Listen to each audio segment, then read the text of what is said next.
கூடயே இருந்துட்டு உன்னை மட்டம் தட்டி உன்னை வந்து குறைச்சு பேசி உன்னை கீழே கொண்டு போகிற மனுஷனுக்கு நீ என்ன வாரு அப்படின்னு சொன்னா ஜாக்கிரதையா இருக்கு. சிஸ்டர், நீங்க எதிர்க்க வேண்டாம், பிரதர் நீங்க எதிர்க்க வேண்டாம்.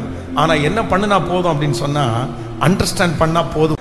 ஏதாவது ஒன்ன கேட்டு நல்லது பேசுறது மாதிரியே பேசி அவங்கள என்ன பண்ணிருப்பாங்க தெரியுமா? அவங்கள ஒன்றும் இல்லாதவங்கன்ற மாதிரி கொண்டு வந்து விட்டுருவாங்க. அதனால நம்முடைய பிள்ளைகளுக்கு கூட ரொம்ப நம்ம ஜாக்கிரதையா சொல்லி கொடுக்கணும். இதிலிருந்து ஒரு தேவனுடைய பிள்ளை நீங்க தப்பு வைக்கலன்னு வச்சுக்கோங்களேன், நீங்க வெளியே வரலன்னு வச்சுக்கோங்களேன், உங்களுடைய வாழ்க்கை வந்து கண்டிப்பாக தூக்கி எடுக்க முடியாது. நான் கடந்து வந்திருக்கிறேன். ஆனா ஆண்டவர் இன்னைக்கு உங்களுக்கு வாக்கு கொடுக்கிறாரு. இல்ல, அப்படிப்பட்ட எந்த மனிதர்களும் உங்களை கட்டுகிற அளவுக்கு நீங்க விட்டுறவே கூடாது. ஒரு தேவனுடைய பிள்ளைக்கு ஒரு பெரிய நம்பிக்கை வேணும். கர்த்தர் வாக்கு கொடுக்கிறார், இந்த ஜனத்திற்கு ஒத்த ஜனம் வேறு ஒருவரும் இல்லை, கர்த்தரை தெய்வமாய் கொண்ட ஜனம் கைகளை தட்டி பாக்கியம் உள்ளது. அப்படிப்பட்ட மனிதர்களுடைய கைகளிலிருந்து நம்மை பாதுகாக்கிற தேவன் நல்லவர்.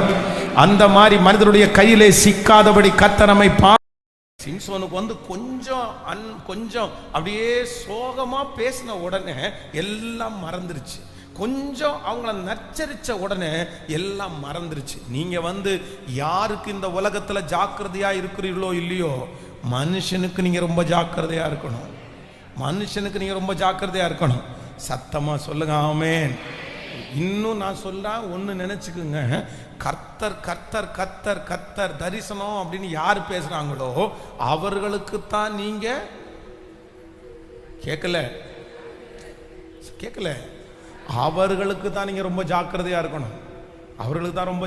இருக்கணும். நிறைய பேரை ஒவ்வொருத்தருக்கும் ஒண்ணு, சிலரை பாசத்துல கட்டலாமா, சிலரை ஸ்பிரிச்சுவல்ல கட்டலாம். எதுல அப்படின்னா ஆவிக்குரிய வாழ்க்கைய. எனக்கு தெரிந்த ஒரு வாலிப தம்பி இருக்கிறாரு.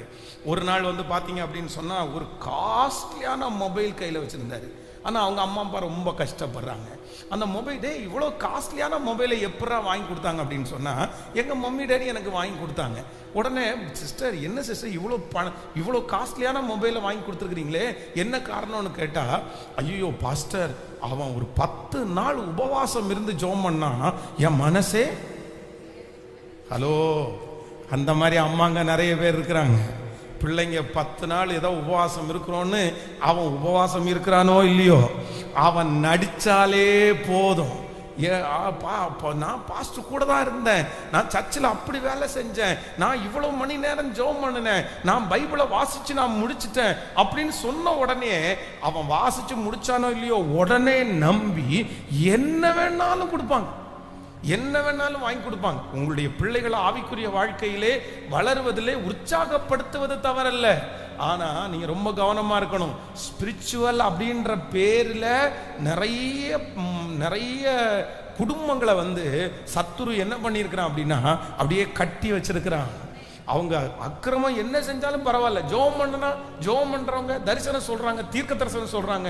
இல்லவே இல்லை. ஆண்டவரே, எந்த கட்டுகளுக்குள்ளேயும் என் குடும்பமும் நானும் சிக்கிறவே கூடாது. 2 கைகளை மேல உயர்த்தி முழு பலத்தோடு கூட, லாசருவே வெளியே வா அப்படின்னு சொன்ன கர்த்தர் அவனுடைய கட்டுகளை அவிழ்த்து விடுங்கள். நான் ஒன்றுக்கும் அடிமைப்பட்டவன் அல்ல, எல்லாவற்றையும் அனுபவிக்க எனக்கு அதிகாரம் உண்டு, ஆனால் எல்லாம் எனக்கு தகுதியா இராது. ஒன்றுக்கும் நான் அடிமைப்படேன். சொல்லுங்க, ஒன்றுக்கும் நான் அடிமைப்படேன். ஏசப்பா, இப்பொழுது உம்முடைய வல்லமை கடந்து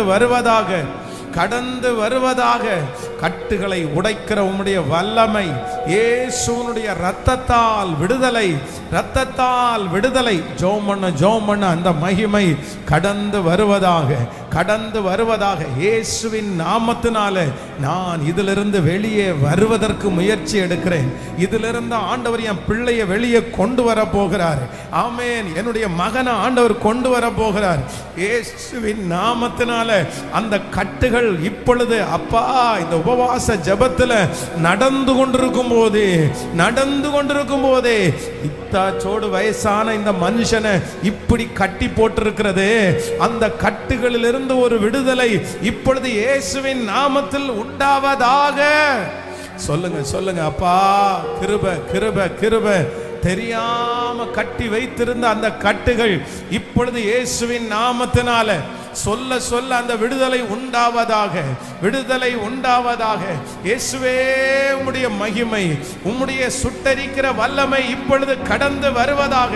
உம்முடைய அக்கினி அவர்களை தொடுவதாக, தொடுவதாக, தொடுவதாக, தொடுவதாக, தொடுவதாக, தொடுவதாக. உம்முடைய வல்லமை தொடுவதாக. உம்முடைய கரம் அதை செய்து முடிக்கிறதற்காக நன்றி. உம்முடைய கரம் அதை செய்து முடிக்கிறதற்காக நன்றி. ஹalleluya, ஹalleluya. நம்ம வந்து எந்த கட்டுகளுக்குள்ளேயும் அகப்படவே கூடாது. இதுல ஒரு தீர்மானம் எடுக்கணும். இந்த கட்டுகள் என்ன செய்யும் அப்படின்னு சொன்னா நம்மை செயல்பட விடாமல் தடுக்கும். செயல்பட விடாம நீங்க வந்து எந்தெந்த காரியத்துல எல்லாம் செயல்பட முடியாம இருக்கிறீங்களோ ஒண்ணு நீங்க நினைச்சுக்குங்க, கண்டிப்பாக நீங்க கட்டுக்குள்ள இருக்கிறீங்கன்னு அர்த்தம். செயல்பட முடியாதவர்கள் கட்டுக்குள்ளுக்குள்ள இருக்கிறாங்க. பாருங்க, ஒரு ஒரு ஒரு நபர் வந்து இடத்துல சொல்லும் போது ஒரு சிஸ்டர் வந்து சொல்றாங்க, இவரை நான் வெளியே போங்கப்பா வெளியே போங்கப்பா அப்படின்னு சொல்றேன், ஆனா வீட்டை விட்டு வெளியே போக மாட்டேங்கிறார் பாஸ்டர். எப்படி இருக்கும்? ஒரு கணவனார் வந்து ஒரு குடும்ப தலைவன், பொறுப்புல இருக்கிற தலைவன் வீட்டை விட்டு வெளியே போகல அப்படின்னு சொன்னா அந்த வீடு எப்படி இருக்கும்னு நினைக்கிறீங்க? அந்த வீடு, அந்த பொதுவா ஆண் மகனுக்கு அண்டர்ஸ்டாண்டிங் வேற, ஒரு கணவன் மனைவி அண்டர்ஸ்டாண்டிங். இப்ப நிறைய பேர் அப்படிதான் இருக்காங்க. அப்படின்னா வந்து ஜென்ஸ் மட்டும்தான் வேலைக்கு போகணுமா, ஏன் லேடிஸ் வேலைக்கு போதா, நீ வீட்டில் உள்ள வேலையெல்லாம் பாரு, நான் போய் சம்பாரிச்சுட்டு வரேன் அப்படின்ற ட்ரெண்ட் எல்லாம் இன்னைக்கு இருக்குது நிறைய பேர். அது அது அவங்களுடைய அண்டர்ஸ்டாண்ட். அதை சொல்ல வரல. ஆனா சம்பாதிக்கணும், பிள்ளைகள் இருக்குது, அந்த பிள்ளைகளுக்கு கல்யாணம் பண்ணி வைக்கணும், அந்த பிள்ளைகளுக்கு படிக்க வைக்கணும். ஒரு கணவனார் இல்லைன்னா குடும்பத்தினுடைய தலைவன் வீட்டை விட்டு வெளியே போனா தானே 4 காசு சம்பாதிக்க முடியும். வீட்டை விட்டு வெளியே போனா தானே அந்த மனுஷனுக்கு வந்து ஒரு நல்லது. வீட்டுக்குள்ளேயே உட்கார்ந்துட்டு காலையிலேருந்து சாயந்தரம் வரைக்கும் வீட்டுக்குள்ள உட்காந்து காய்கறி வெட்டணுமா, நான் வந்து கடைக்கு போகணுமா, இது வாங்கி தரணுமா, அது வாங்கி தரணுமா, எப்படி இது அப்படி இருக்க முடியுது? அப்படி கேட்ட அதுவும் வந்து ஒரு வருஷம் 2 வருஷம் இல்லை, வருகிற கொஞ்சம் வாடகையை வச்சு வீட்டுக்குள்ளேயே உட்கார்ந்த இல்லை. அது வந்து என்ன அப்படின்னா, நான் நம்புறேன் அந்த மனுஷன் எதுக்குள்ள இருக்கிறாங்க அப்படின்னா ஒரு கட்டுகளுக்குள்ள இருக்கிறாங்க. ஆனா ரொம்ப நல்ல மனுஷனா இருப்பாங்க, ரொம்ப எந்த கோபமும் பட மாட்டாங்க, திட்ட மாட்டாங்க, ஜெபம் பண்ணுவாங்க. கொண்டு நினைத்து கொள்ளுங்க, ஜெபம் மட்டும் பண்ணிட்டு பைபிள் மட்டும் வாசிச்சுட்டு வீட்டில் இருந்தா, நான் ஆவிக்குரிய வாழ்க்கையை தவறா சொல்லல, ஆனா வீட்டுக்குள்ள என் கணவனார் எப்பவும் பைபிள் வாசிட்டே இருக்காரு, ஜெபம் பண்ணிட்டே இருக்கிறாரு, அவ்வளவுதான். அவரை நம்ம உட்கார வச்சிட முடியுமா? சொல்லுங்க, உட்கார வச்சிட முடியுமா? முடியாது. எப்படி உட்கார முடியும்? அவர் என்ன பண்ணணும் அப்படின்னு சொன்னா ஜெபம் பண்ணணும், அவர் பைபிள் வாசிக்கணும். ஆனா அவருடைய கடமையை அவர் என்ன பண்ணணும்? கேட்கல. அந்த கடமையை அவர் செய்யல அப்படின்னு சொன்னா என்னதான் அவர் ஜெபம் பண்ணாலும், என்னதான் அவர் பைபிள் வாசிச்சாலும், அவர் எதுக்குள்ள இருக்கிறார் அப்படின்னு சொன்னா அவர் ஒரு கட்டுகளுக்குள்ள இருக்கிறாரு. அவர் கட்டுல இருக்கிற அந்த கட்டுல இருந்து வெளியே வரணும். அப்போ ஆண்டவருடைய பிள்ளைகளை இன்றைக்கு ஆண்டவர் தெளிவா பேசுறாரு. நம்ம செயல்பட விடாத எதெல்லாம் நம்மளை தடுக்குதோ அதெல்லாம் எது அப்படின்னா கட்டுகள். இன்னொன்னு ரொம்ப கவனமா கவனிக்கணும், சிலருக்குள்ள சில ஸ்பிரிட் இருக்குது. என்னன்னா, எப்பேற்பட்ட பலசாலியையும் ஒன்னும் இல்லாதவன் அப்படின்னு சொல்லுகிற அளவிற்கு சிலருக்குள்ள திறமை இருக்குது. இந்த ஸ்பிரிட்ல வந்து ரொம்ப நீங்க கவனமா இருக்கணும். இது ஒரு பெரிய சப்ஜெக்ட் நான் தியானிச்சுட்டு இருக்கிறேன். என்னன்னா, இது வந்து ஒரு வியாதி, இது வந்து ஒரு சைக்காலஜிக்கலா ஒரு பிரச்சனை. இந்த ஸ்பிரிட் யார்கிட்ட இருந்துச்சு அப்படின்னு சொன்னா தெளிலால் அப்படின்ற இந்த தெளிலாளுடைய ஸ்பிரிட்டை குறித்து நான் தியானிச்சுட்டே இருக்கிறேன் கொஞ்ச நாளா. ஏன் அப்படின்னா, இந்த சிம்சோனை குறித்து நீங்கள் வேதத்துல வாசிப்பீர்களானால் அவன மாதிரி ஒரு பலசாலி யாருமே கிடையாது. எனக்கு வந்து ரொம்ப ஆசை என்ன அப்படின்னா, சிம்சோனை பார்க்க எனக்கு ரொம்ப ஆசை. ஸோ இவர் என்ன ஸ்ட்ரக்சர்ல இவர் இருந்திருப்பாரு, அவருக்கு 6 பேக் இருந்திருக்குமா, அவருடைய ஆர்ம்ஸ் எப்படி இருந்திருக்கும், அவருடைய உயரம் எப்படி இருந்திருக்கும். ஏன் அப்படின்னு சொன்னா, இந்த சிம்சோன் பாருங்க, ஒரே ஒரு கழுதையினுடைய தாடை எலும்பு, இந்த தாடை எலும்புல 1000 பேரை இது பண்ணியிருக்கிறாரு. எந்த அளவுக்கு பலசாலி. நம்ம என்னமோ சும்மா சொல்லுவோம். நான் வந்து எதேர்ச்சியா வந்து பாத்தீங்கன்னா இந்த 8th ஸ்டாண்டர்ட் படிக்கும்போது எங்களுடைய ஊர்ல வயல்ல வேலை பார்த்துட்டு இருந்தேன். இந்த வயல்ல இந்த நண்டு பிடிக்கிறது எனக்கு ரொம்ப பிடிக்கும். இந்த நண்டுன்னா வயல்ல இருக்கிற நண்டு பாத்தீங்க அப்படின்னு சொன்னா ரொம்ப ஷார்ப்பா இருக்கும். நீங்க எத்தனை பேர் அந்த வயல்ல வச்சிருக்கீங்க தெரியல, அதனுடைய கொடுக்குறதுக்கு பாருங்களேன், அப்படியே தோலையே பிச்சிரும், அந்த அளவு ஷார்ப்பா இருக்கும். ஆனா வந்து எனக்கு நண்டு பிடிக்கிறது ரொம்ப ஆசை. என் கூட இருக்கிற பசங்க எல்லாம் பாத்தீங்கன்னா நண்டு ஓடுவானுமா, அது வந்துச்சுனாலே அவ்வளவு பயம் அவனுக்கு. ஆனா நான் வந்து பிடிப்பேன். நாங்க 2 பேரும் வந்து பாத்தீங்கன்னா நான் எங்க அண்ணன் ஒரு சாக்கு எடுத்துட்டு போய் கிட்டத்தட்ட 150 நண்டு பிடிச்சோம். அவ்வளவு 2 பிடிச்சி சாக்குள்ள மொத்தத்தையும் போட்டு வீட்டுக்கு கொண்டு வந்துட்டோம். அது சமைக்க முடியாது, சரி ஒரு சும்மா ஒரு இன்ட்ரெஸ்ட். இப்போ எங்க அம்மா வீட்டுக்கு வந்தா திட்டிடுவாங்கன்ற பயம் வந்துச்சு. சரி இது என்ன பண்றது, எங்க விடுறதுன்னே தெரியல. 100கணக்கான நண்டு இருக்குது. அதனால என்ன பண்ணிட்டேன்னா ஸ்ட்ரெயிட்டா போய் பாத்ரூமை திறந்து உள்ள விட்டா எல்லாமே உள்ள போயிடும் நினைச்சிட்டு பாத்ரூம்ல உள்ள விட்டா எல்லாம் மொத்தம் மேல வந்துச்சு. எல்லாமே அங்கங்க ஊறுது. எனக்கா பயம் ஆயிருச்சு. அந்த நண்டை கொல்றதுக்கு நாம் பட்ட பாடு இருக்கு. ஒவ்வொரு நண்டையும் அடிக்கும் போது அது சாகும், அது ஓடும், அப்படியே ரொம்ப பயம் ஆயிடுச்சு. அப்போ நான் அப்ப அதை நினைப்பேன், ஏண்டா ஒரு நண்டை கொல்றதுக்கே நமக்கு, ஒரு சிலருக்கெல்லாம் கரப்பாங்கூச்சியை கொல்றதுக்கே அவ்வளோ பயம், பல்லியை பார்த்தா அவ்வளோ பயம். ஆனா ஒரு கழுதையினுடைய தாடை எலும்பை வைத்த அவ்வளோ பெரிய பராக்கிரமசாலி. எனக்கு இன்னும் ரொம்ப பெரிய ஆச்சரியம் என்ன அப்படின்னு சொன்னா, இவன் பட்டணத்தினுடைய நிலை வாசலை கீழோட சேர்த்து புடுங்கினான் பாருங்களேன். ஐயோ, இதெல்லாம் எவ்வளவு பெரிய பலசாலி. நம்ம வீட்டில் இருக்கிற நிலைக்காலுடைய வாசலை நம்ம உடைக்கணும்னா எவ்வளவு டைம் ஆகும். ஆனா கையை வச்சு புடுங்கி தூக்கி தோள் மேல வச்சு மலையில நடந்தான். எனக்கு அந்த சீனெல்லாம் நினைச்சு பார்க்கும்போது அவ்வளோ பராக்கிரமசாலி.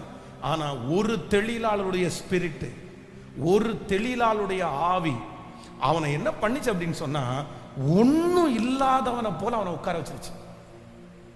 அவனுடைய பலன், அவனுடைய திறமை, அவனுடைய எண்ணங்கள் எல்லாத்தையும் முடக்கி அந்த அம்மா வந்து பாருங்க, இவ்வளவு பெரிய பலசாலியையும் அந்த அம்மா 0ல கொண்டு வந்து நிறுத்திட்டால.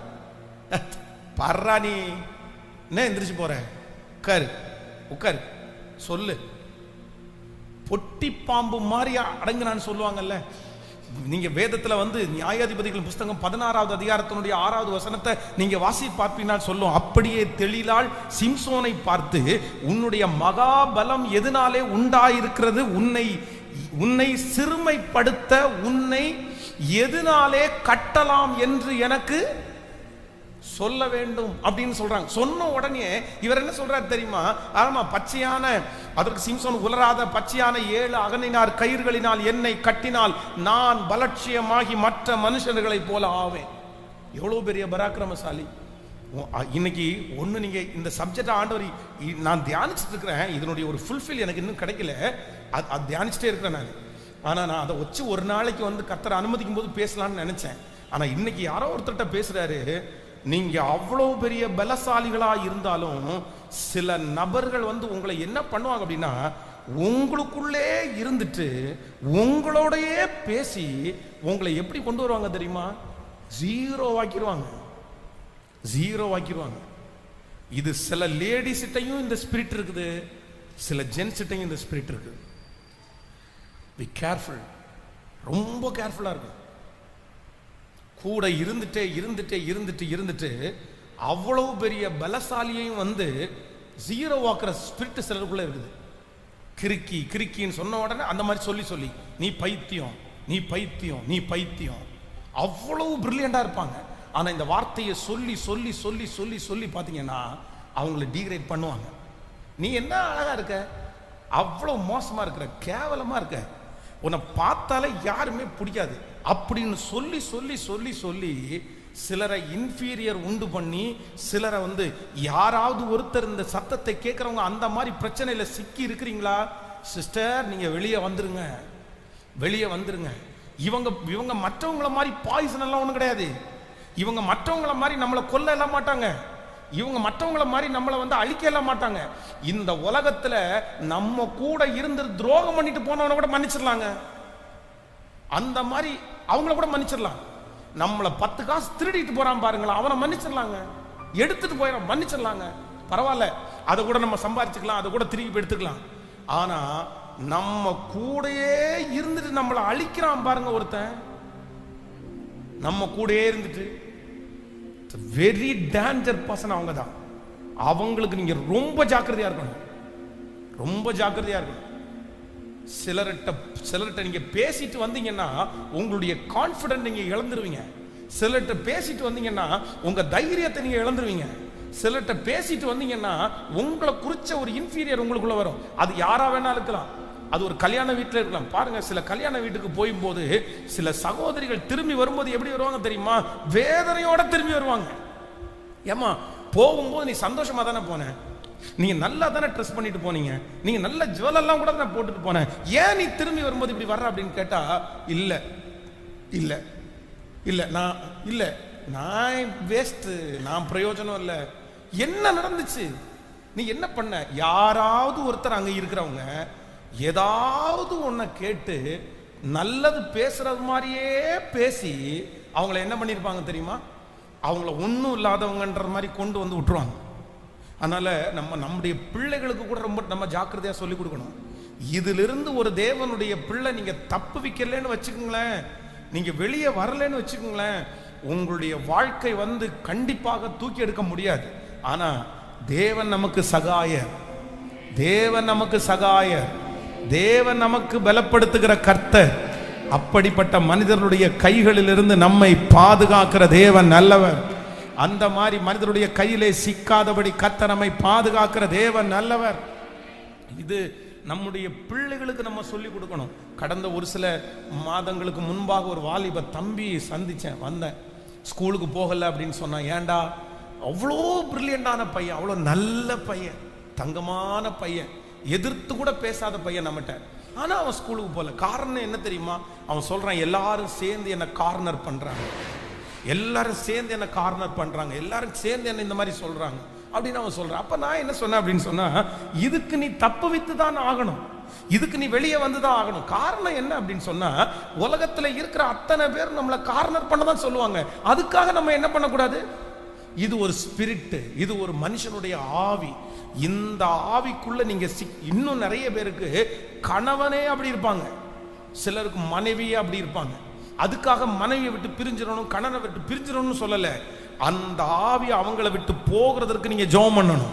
இன்னொன்னு, அந்த ஆவியை நீங்க அடையாளம் கண்டு கொண்டா போதுமானது.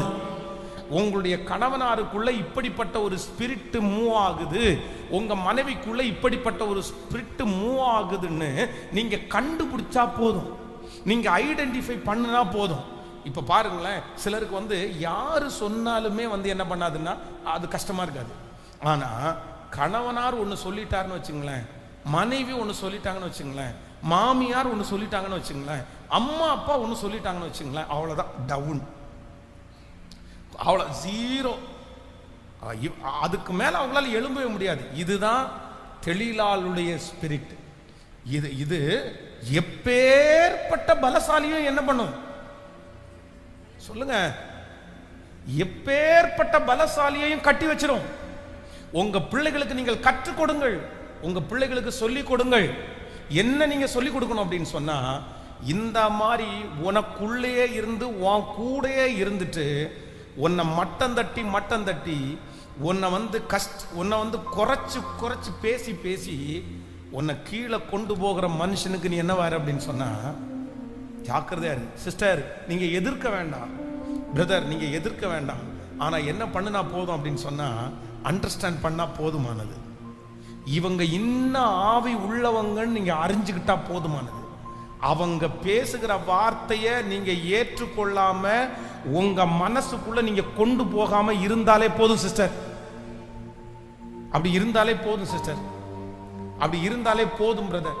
நான் நம்புறேன், உங்க மூலமாய் ஆண்டவர் கிரியை செய்கிறதற்கு கர்த்தர் வல்லவராய் இருக்கிறார், தேவன் வல்லவராய் இருக்கிறார்.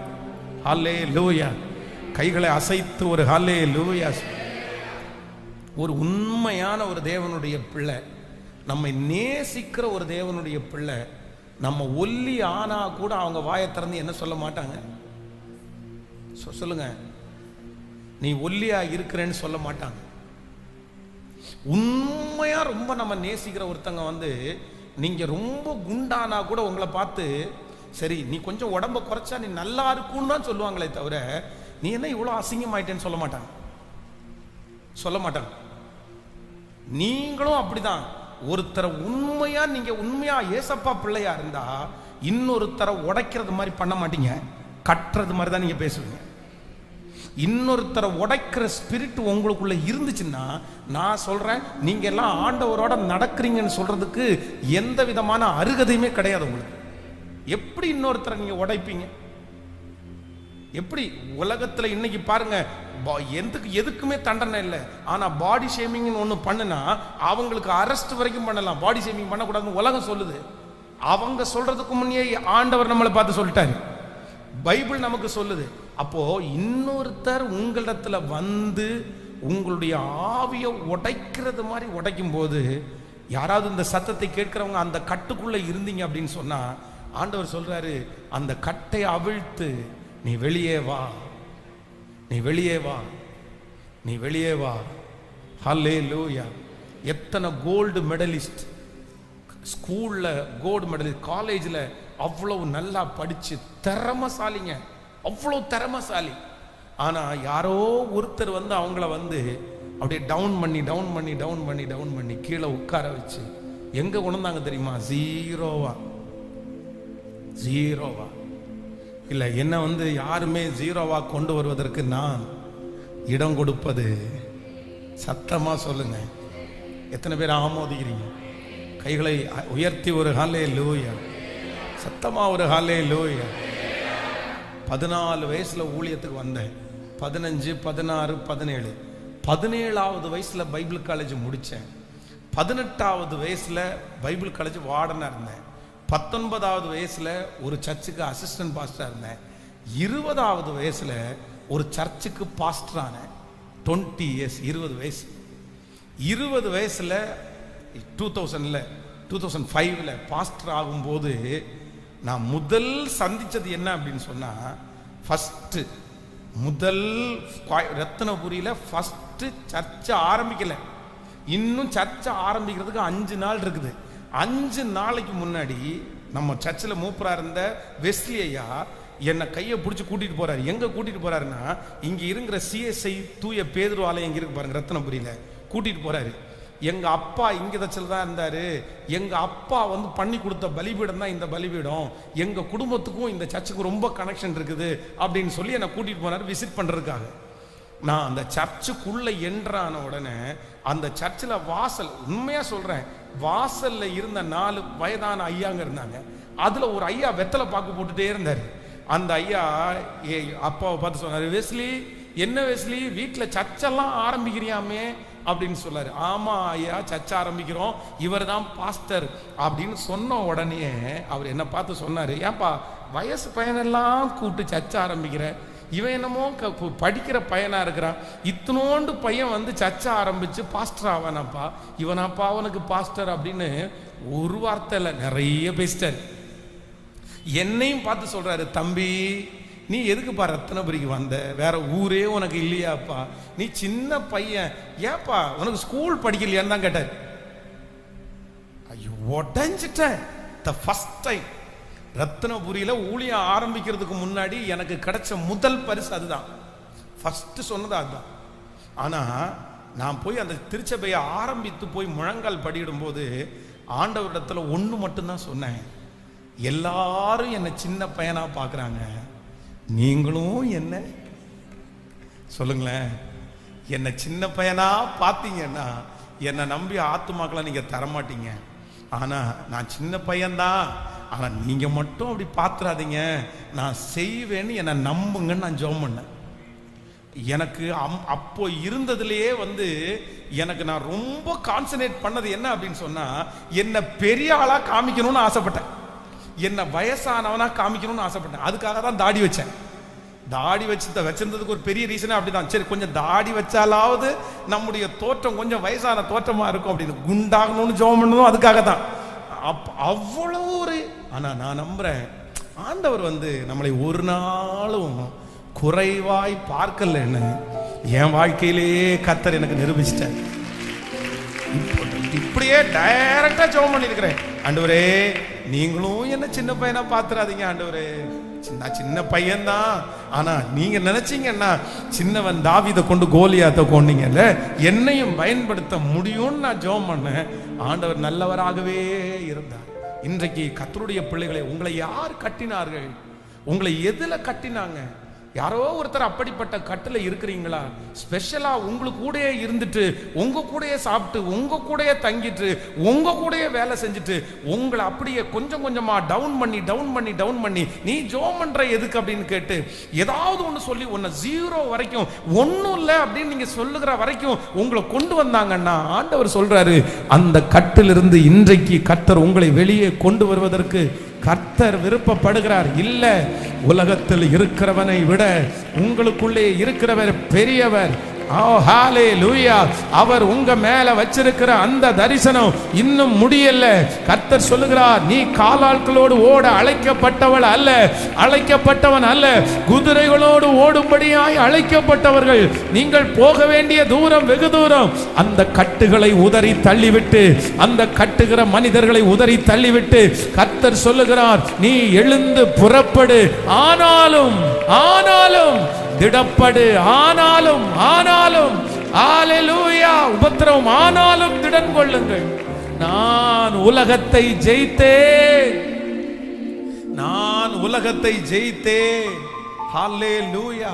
நம்ம அஃபண்ட் ஆகாம நம்மளை காத்துக்க வேண்டிய ஒரு மிகப்பெரிய விஷயம் என்ன அப்படின்னு சொன்னா, நம்மளை யாரு எப்படி நம்மளை குறைச்சு கொண்டு வந்தாலும் ஒரு தேவனுடைய பிள்ளை மட்டும் என்ன பண்ணணும் அப்படின்னு சொன்னா, நம்மை கர்த்தருக்குள்ளேயே திடப்படுத்துகிற ஒரு அபிஷேகம். கைகளை அசைத்து ஒரு ஹல்லேலூயா, கரங்களை அசைத்து ஒரு ஹல்லேலூயா. கர்த்தர் நல்லவராக இருப்பார். இது வந்து ஜாதியில கூட இது ரொம்ப ரொம்ப கவனமா இருக்கணும். பாருங்க, ஒரு பிள்ளைக்கு ஒரு நல்ல வயசு ரொம்ப ஆயிடுச்சு, அப்பா அம்மா யாருமே இல்லை. சரி, இதுக்கு ஏதாவது இந்த பிள்ளைக்கு பார்த்து ஒரு திருமணத்தை ஏற்பாடு பண்ணலான்னு சொல்லி ஒரு பையனை பார்த்து இந்த மாதிரி பேசி நீங்க வந்து நம்ம வேணா முயற்சி எடுக்கலாமான்னு கேட்டா, அந்த புள்ள கேட்டுச்சு. என்ன கேட்டுச்சு அப்படின்னு சொன்னா, பாஸ்டர் அவங்க வந்து எங்களுடைய ஜாதியா இருப்பாங்களா அப்படின்னு கேட்டாங்க. அப்ப நான் கேட்டேன், ஏன் அப்படி நீங்க கேட்குறீங்க அப்படின்னு கேட்குறேன். இல்ல, எங்களுடைய ஜாதி ரொம்ப லோயஸ்ட் ஜாதி, அதனால இவங்க ஏதாவது ஹையா இருந்துட்டு நாளைக்கு வந்து நம்மளை கஷ்டப்படுத்திட்டாங்கன்னா என்ன பண்றதுன்னு எனக்கு அழுகையே வந்துருச்சு. அப்ப அந்த பிள்ளையினுடைய மனசுக்குள்ள அவங்களுடைய முன்னோர்கள் வந்து அது அவங்க முன்னாடி இருக்கும் எவ்வளோ ஒரு கலையை விதைச்சு வச்சிருக்கிறாங்க, எவ்வளோ ஒரு தாழ்வான ஒரு காரியத்தை. யார் அப்படி சொன்னா? நீ ஏப்பா அப்படி நினைக்கிற? நீ எதுக்குப்பா அப்படி நினைக்கிற? அப்படி சில சகோதரிகளுக்கு பாருங்க, அவங்க கணவனாருடைய வீட்டு ஆட்களை பார்க்கும்போது அப்படியே ரொம்ப ஷையா ஃபீல் பண்ணி அப்படியே ஒதுக்கிக்குவாங்க. நம்ம என்னமோ ஒன்றும் இல்லாத பிச்சைக்காரங்களே இருக்கோமோ அந்த மாதிரி யோசிப்பாங்க. சில கணவனார் பாருங்க, மனைவியினுடைய வீட்டுக்கு முன்னாடி போய் நிற்கும் போது நான் அப்படியே ரொம்ப ஒரு மாதிரி வந்து என்னமோ நம்ம ஒண்ணுமே இல்லாதவங்க அப்படின்ற மாதிரி ஃபீல் பண்ணுவாங்க. இது ஏன் அப்படின்னா, யாரோ ஒருத்தர் உங்களை அப்படி நடத்தியிருப்பாங்க. இந்த பாதையில நான் கடந்து வந்திருக்கிறேன். ஆனா ஆண்டவர் இன்னைக்கு உங்களுக்கு வாக்கு கொடுக்கிறாரு. இல்ல, அப்படிப்பட்ட எந்த மனிதர்களும் உங்களை கட்டுகிற அளவுக்கு நீங்க விட்டுறவே கூடாது. ஒரு தேவனுடைய பிள்ளைக்கு ஒரு பெரிய நம்பிக்கை வேணும். கர்த்தர் வாக்கு கொடுக்கிறார், இந்த ஜனத்திற்கு ஒத்த ஜனம் வேறு ஒருவரும் இல்லை, கர்த்தரை தெய்வமாய் கொண்ட ஜனம். கைகளை தட்டி வாக்கியம் உள்ளது. கர்த்தரை தெய்வமாய் கொண்ட ஜனம் வாக்கியம் உள்ளது. நான் வந்து இந்த சிறுபான்மையர் அப்படின்ற வார்த்தையை நான் வெறுக்கிறேன். சிறுபான்மையர் அப்படின்ற வார்த்தையை நான் வெறுக்கிறேன். கிடையவே கிடையாது. நம்ம என்ன சிறுபான்மையர்? நம்ம பெரும்பான்மையர். எத்தனை பேர் ஆவதுக்கிறீங்க? நான் ஆராதிக்கிறது பிச்சைக்கார தேவனா அல்ல. நான் ஆராதிக்கிறதுக்கு இந்த உலகத்தையே படைத்த கோடீஸ்வரர் தான் ஆராதிக்கிறேன். வானம் அவருக்கு சிங்காசனம், பூமி அவருக்கு பாதபடி. எனக்கு வேண்டாம், எனக்கு தேவையில்லை. இது மண்ணு தான், இதுக்கு ஒண்ணுமே நான் கொண்டு வந்ததில்லை, கொண்டு போகல. அந்த அண்டர்ஸ்டாண்டிங்னால தான் நான் அப்படி இருக்கனே தவிர மற்ற மாதிரி நான் ஆராதிக்கிற தேவன் அவர் ஞானிகளை வெட்கப்படுத்த பைத்தியங்களை தெரிந்து கொண்ட கர்த்தர். பெரியவர், உயர்ந்தவர், இந்த உலகத்தின் அதிபதி. ஆமென். சமுத்திரத்தை, நட்சத்திரங்களை படைத்தவர். எங்க போயும் கர்த்தரை ஆராதிக்கிற ஒரு தேவனுடைய பிள்ளை சிறுபான்மையர் அப்படின்ற லிஸ்ட்ல இருக்க வேண்டிய அவசியம், சத்தமா சொல்லுங்க.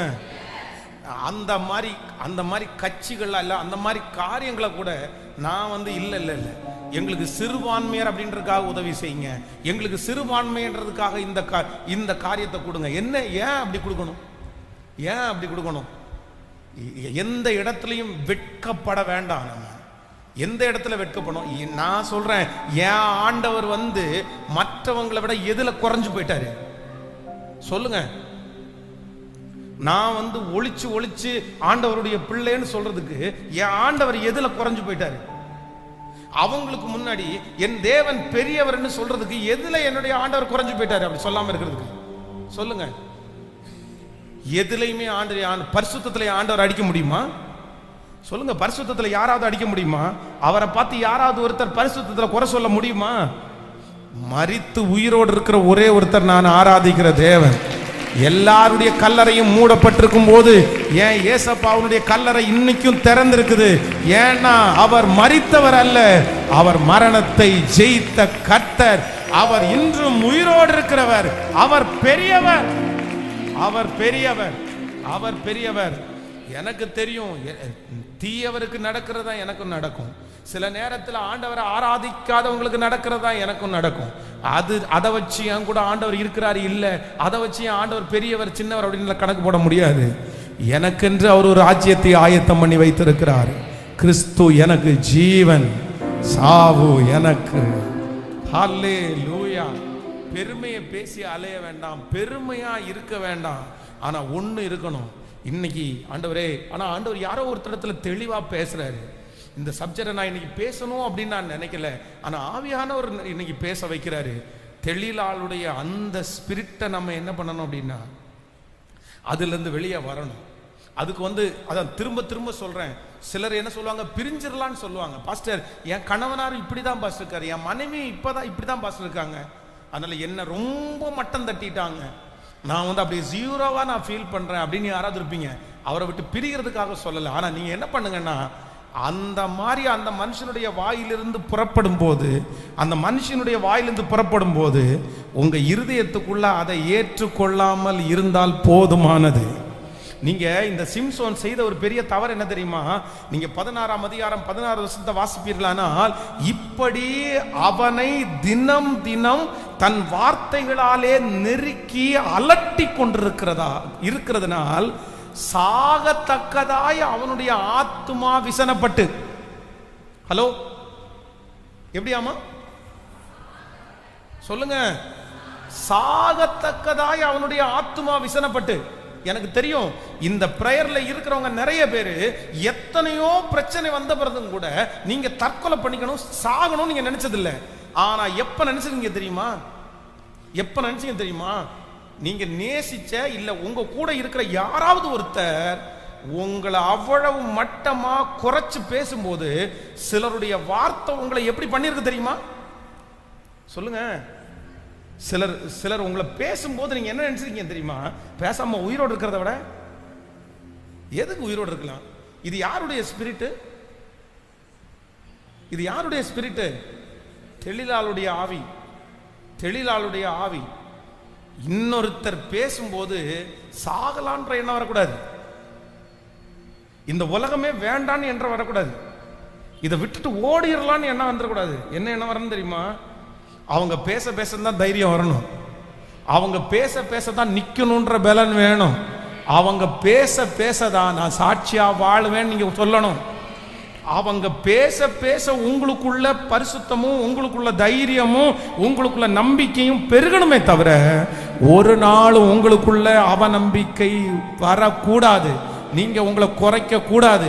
அப்படிப்பட்ட எண்ணம் உங்களுக்குள்ளே வருமானால், நான் பிரசங்கம் பண்ணி கொண்டிருக்கும் போதே தேவ ஆவியானவர் உங்களுக்குள்ள ஒரு பெரிய மகிமையை ஊற்ற பண்ணி பலப்படுத்தி, இனி அந்த மனுஷனுடைய வார்த்தைகள் உங்களை ஒரு நாளும் அஃபண்ட் பண்ணாதபடி கர்த்தர் உங்களை கிருபையாய் கரங்களை தட்டி ஆமேன் ஆமேன். கடந்ததை நினைத்து கலங்க வேண்டாம், நடந்ததை மறக்கணும். கர்த்தர் புதிய காரியத்தை எனக்காக செய்கிறவர். ஹalleluya. கடந்ததை நினைத்து கலங்காதே, நடந்ததை மறந்து விடு. கடந்ததை நினைத்து கலங்காதே, நடந்ததை மறந்து விடு. கர்த்தர் புதியன செய்திடுவார், இன்றே நீ காண்பார். கர்த்தர் புதியன செய்திடுவார், இன்றே நீ காண்பார். இன்றே நீ காண்பார், அதை இன்றே நீ. கைகள மேல காலங்கிடவே வேண்டாம், காலங்கிடவே வேண்டாம், காலங்கிடவே வேண்டாம், காலங்கிடவே வேண்டாம். என் இயேசு கைவிட மாட்டார், என் இயேசு கைவிட மாட்டார். நோருங்குண்ட இதயம் தேற்றுகிறார், உடைந்த உள்ளம் தாங்குகிறார். நோருங்குண்ட இதயம் தேற்றுகிறார், உடைந்த உள்ளம் தாங்குகிறார். காயங்கள் அனைத்தையும் கட்டுகிறார், கண்ணீர் துடைக்கிறார். காயங்கள் அனைத்தையும் கட்டுகிறார், கண்ணீர் துடைக்கிறார். என் கண்ணீர் துடைக்கிறார், என் கண்ணீர் துடைக்கிறார். கைகளை மேல காலங்கிடவே வேண்டாம், காலங்கிடவே, சத்தமாய் காலங்கிடவே, காலங்கிடவே வேண்டாம். என் இயேசு கைவிட மாட்டார், என் இயேசு கைவிட மாட்டார். பிராணிக்கும் மேலாக சோதிக்கப்பட அவர் ஒரு நாளும் விடமாட்டார்.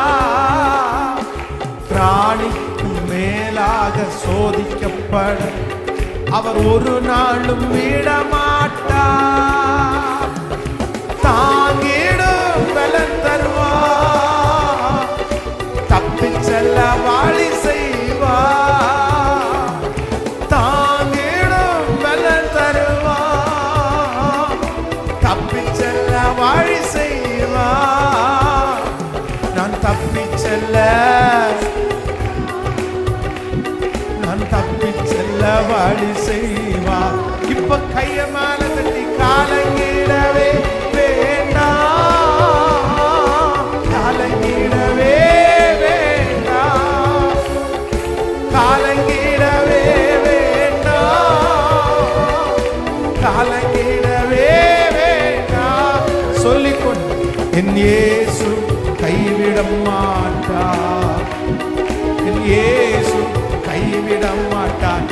சொல்லுங்க, என் இயேசு கைவிட மாட்டார். திரும்ப திரும்ப திரும்ப இயேசப்பா கைவிட மாட்டார்.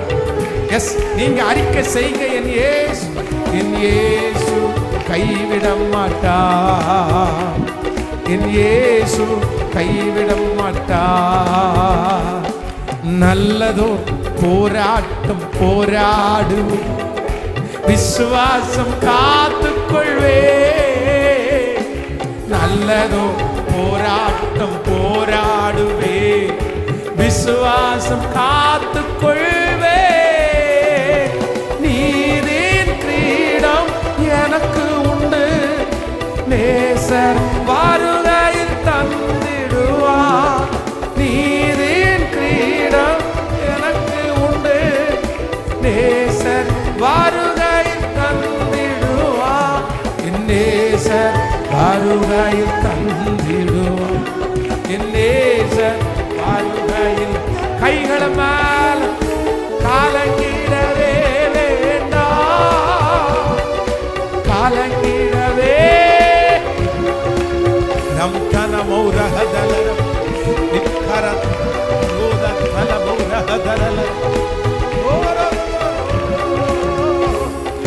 இயேசு கைவிட மாட்டார். என் இயேசு கைவிட மாட்டார். விசுவாசத்தோடு நீங்க என்றும் கைவிடா. நம் இயேசு கைவிட மாட்டார். நான் ஆராதி என் இயேசு கைவிட மாட்டார். என் இயேசு கைவிட மாட்டார். கரங்களை தட்டி அவருக்கு ஒரு நன்றி செலுத்துங்க. கரங்களை தட்டி அவருக்கு நன்றி செலுத்துங்க. முழு வெள்ளத்தோட கரங்களை தட்டி அவருக்கு நன்றி சொல்லுங்க.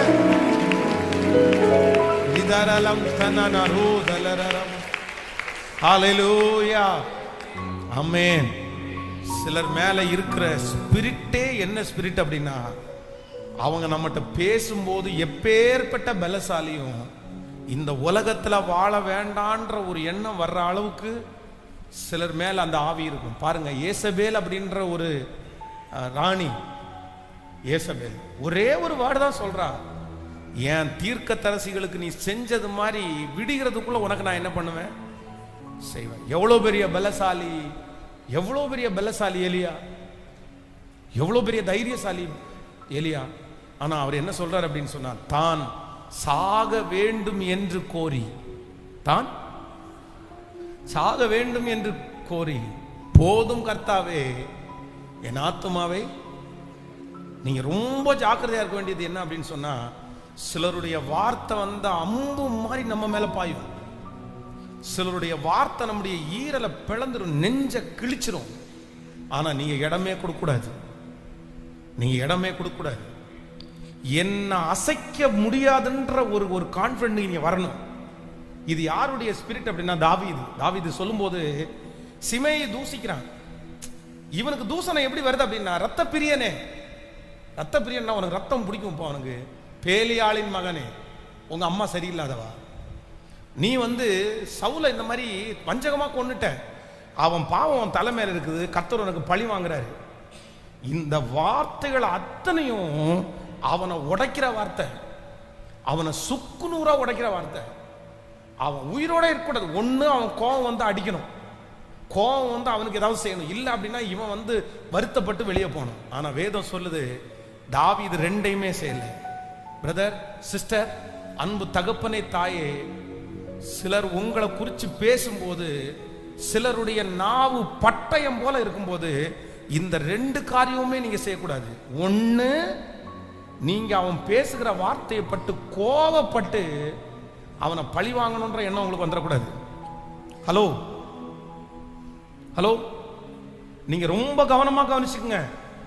இங்க இருக்கிற யாரோ ஒருத்தருக்கு ஆண்டவர் ரொம்ப தெளிவா பேசுறாரு. சிலர் உங்களை கோபக்காரங்களை எப்படி மாத்துவாங்க தெரியுமா?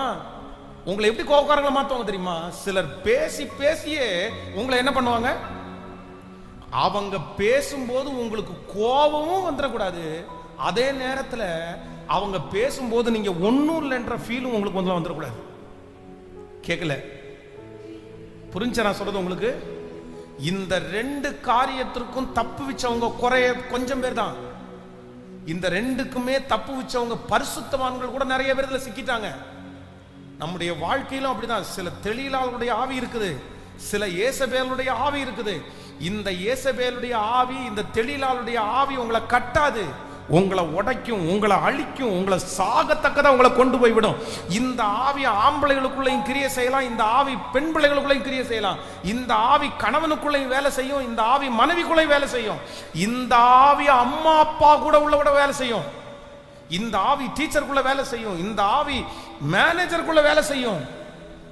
யாருக்குள்ள வேலை செய்ய நீங்க யாராவது அதில் அஃபெண்ட் ஆயிருக்கீங்களா? யாராவது இருக்கீங்கன்னா இன்னைக்கு ஒரு தீர்மானம் எடுங்க. ஆண்டவரே, நான் ஒரு தீர்மானம் எடுக்கிறேன், எந்த மனுஷனுடைய வார்த்தையும் என்ன எக்ஸ்ட்ரீமா கோவப்படுத்தி என்னை பழி வாங்குற அளவுக்கு என்னை கொண்டு போய் விடாது.